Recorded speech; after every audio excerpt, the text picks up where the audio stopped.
গোসাই দুলাল মহন্ত বলেছিল, বাবা গোপাল রে, ভক্তর মাঝে যদি কীর্তন করতে হয় বাবা, অনুমানের কীর্তন করবি না, অনুমানকে সঙ্গে রেখে বর্তমান নিয়ে কীর্তন করি বাবা। কেন ওই বর্তমান ছেড়ে অনুমানে কৃষ্ণ ভজন করা আর ওই কাপড় ছেড়ে সুপুর পরাই একই জিনিস রে বাবা। কাপড় ছেড়ে সুপুর পরা একই জিনিস। এবার এই রাস কিন্তু সবার জন্য নয়, রাস কার জন্য? রয়াকারের রাস আর জুমতার রাস। এবার বাবা গুরুর কাছে তত্ত্ব জেনে মধ্যেকার আঘাতটা সরে ফেলে দাও। কি হলো? র আর জুমতার রস বাবা, যার বাবা এই 3.5 দেহ ভাণ্ডে মস্তকে বাবা পর্যন্ত যার সর্বঙ্গ গুরুর কৃপা বলে যার রসে ভরা রে বাবা, তার জন্য কেবলমাত্র রাস।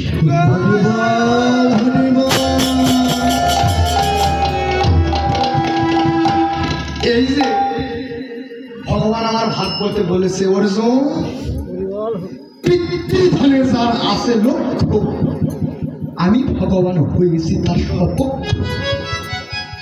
পিতৃধনে যার নাই লক্ষ্য, ভগবান বলেছে আমি সেই ভক্তের হই না সপক্ষ।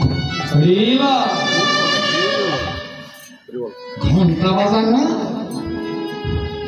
সারা গায়ে তিলক কাটে, ঘন্টা বাজানো ঠাকুর খা, ঠাকুরের ঠেকা বলছে খা, কবিল আটখানা হেরে আমি ঠাকুরের করছে খাও, আমি কানা। এগুলা উচিত কথা আমি বলি, আমার গোসাই দুলাল মহন্ত বলে যে ভক্তদের কাছে আমরা খারাপ বাবা। আসলে উচিত কথা বলে যে বন্ধু হয়ে আছে, এগুলা অহংকার না, এগুলা গৌরবতা না বাবা। আমরা মানব জনম পেয়েছি, 84 লক্ষ জনী ভ্রমণ করিয়েছে নিজে ভক্ত হয়ে অন্যের ভক্ত বানানোর জন্য বাবা। রং তামাশা করতে আমরা আসিনি। শাস্ত্রে লেখা আছে মানুষ মৃত্যুর পর 20 লক্ষ বার বৃক্ষ কুলে জন্ম হবে রে বাবা, 20 লক্ষ বার বৃক্ষ কুলে জন্ম হবে। এই যে ফুলবন, কোন বন বাবা? এই ফুলবন কিন্তু 2টো বন আছে বাবা। একটা হলো অনুমানের বন, কোনটা? জাগতিক জগতে যেমন ওই ফুলের বাগান থাকে বাবা, সেখান থেকে ফুল চয়ন করে না আমরা গোবিন্দের সেবা করি, এইটা হচ্ছে অনুমানের বন। আর বর্তমানের বন হলো কোনটা জানো? এই যে আজকে বাবা এই যে আসরে যত ভক্ত বসে আছো, আমার প্রশ্ন খুবই ভাবাবেশে বললো বাবা, এই আসরে একটা ভক্ত হলে একটা বিকাশিত ফুল রে বাবা।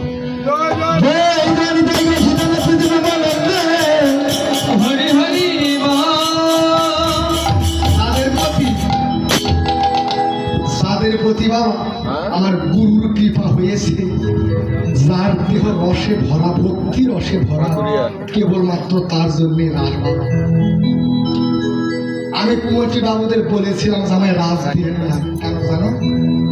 রাস কিন্তু পুরুষের কোনো অধিকার নেই বাবা, রাসে পুরুষের কোনো অধিকার নেই, রাসের অধিকার নাই। ও মা, আমি ঢাকার ওইদিকে যখন কীর্তন করতে যাই, সত্যি কথা মনে যান, চোখে দেখি না ঠাকুর সামনে।